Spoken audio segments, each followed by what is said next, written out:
Hi everyone, this is 1 a.m. on the 27th of January. I've been sleeping really late lately. I don't know why, just probably sometimes 3 a.m. Yesterday it was 4 a.m. Like Monday. Monday I saw my doctor. Amazingly, she gave me antidepressant, which she never because antidepressant makes me high very fast. But then I don't really want to take it. Not because of the side effect, but like she gave me half a tablet of Lexapro, which is so minimum and it doesn't look like it's gonna help at all. And I've already have enough medication as of now. I have like clonazepam, Aplane, Zeroquil, Stunots, which is for sleeping. I have 2 vitamins that I take in the morning, and now I have like Lexapro, and there should be another one. Aprazolam. Yeah, aprazolam is for anxiety. So I mean, there's enough medication that I take. I'm gonna talk about what's I ever happy. Today, I saw my counselor. She knows that I'm not in a good mood. She knows that I'm suicidal. That I really want to end my life. Today when I went to school, I was at a bus stop, and then I look up, and that was the building that the girl who jumped off and died last week. At that point of time, I feel so sad for her that I cried. That she was so lonely and so hopeless at that point of time when she jumped off. I imagine the moment when she jumped off. Because it could all be prevented if somebody talked to her before that. If somebody stayed with her or just maybe did something for her that day that changes her plan, she may not end up the way she is now. And then I think about myself and I feel the urge to just go up and jump off just like her. I'm sorry if it's triggering, but it's just really sad. Like sometimes I really want to help people, but I feel like I can't do much and I can't really make a big impact in this world. So going back to the counselor part, because one way she wants me to stay positive is to think about things that are positive, that makes me happy or something like that. And I just think back and I told her that I can't think of anything that is really happy. I moved to Singapore when I was 11. Before that, when I was in primary school, my dad forces me to study. The details, I wouldn't really go into that because it's not very pleasant. And I was made to study. So it wasn't really like I was happy or not. And then when I moved to Singapore, I even hated that more because I have to study harder. I downgraded by 2 grades, grade 6 to grade 4, because my English standard was just not up to that. Yeah, so then I had to study very hard for the first 2 years. The people there are very nice, but the problem was that I never felt like I belonged there. So I thought that coming back would be fine because I wasn't happy over there, and then that is also when I was depressed. It all started, eating disorder started back then. Problem with relationships start surfacing up. I mean, maybe I could have that much earlier, but it really started impacting me at that stage. So everything was in a mess.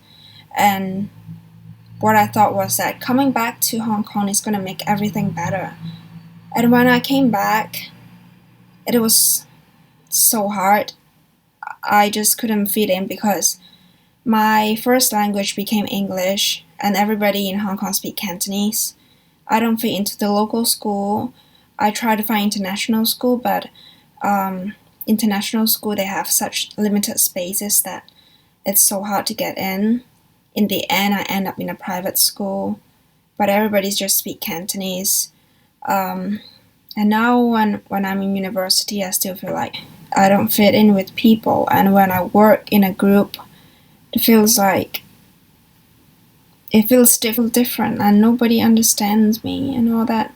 So who are the people in my life? They are like my family members, people who work with me, like doctors, therapists, counselor, nurses, a handful of friends whom I'm not very close to. When I think back at those moments when I'm smiling and all happy, I wonder if I'm genuinely happy.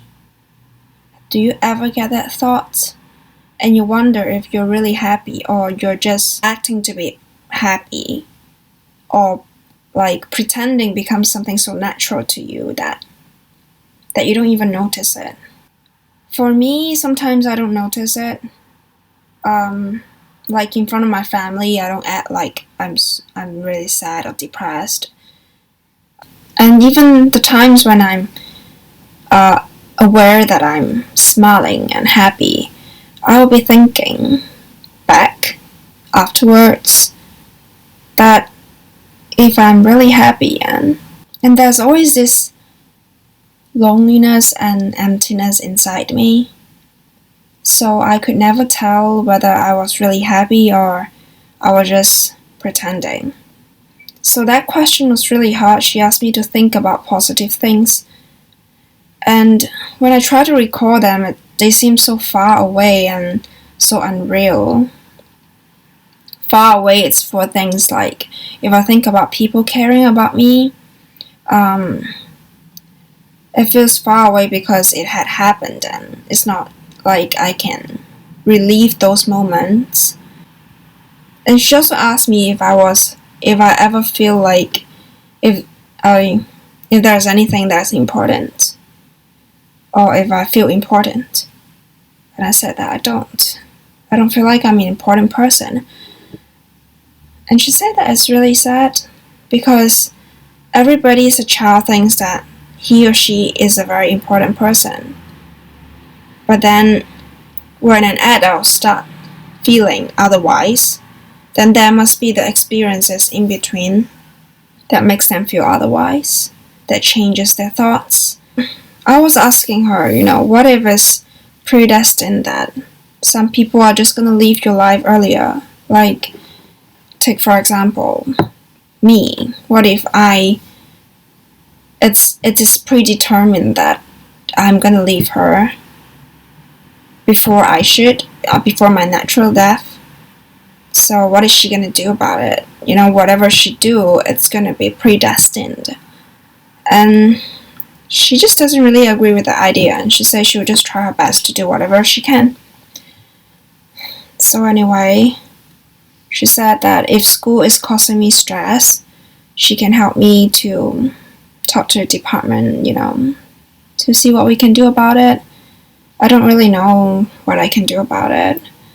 She asked me if anything's gonna make me feel better, and I said I don't have any because I'm so unmotivated and not interested in life. Yeah, she actually suggested me to go inpatient.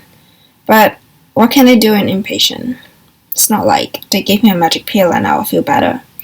It will just make things worse because inside I'll be trapped and I wouldn't know what's happening in school. I can't catch up with my schoolwork. I'll miss lectures and classes. And it just creates more trouble for people. She also asked if I want, friends around to know about this so that they can help me. But I don't want to trouble anybody. And I don't want them to know. I'm sorry if this is a really negative video. Life is just difficult right now.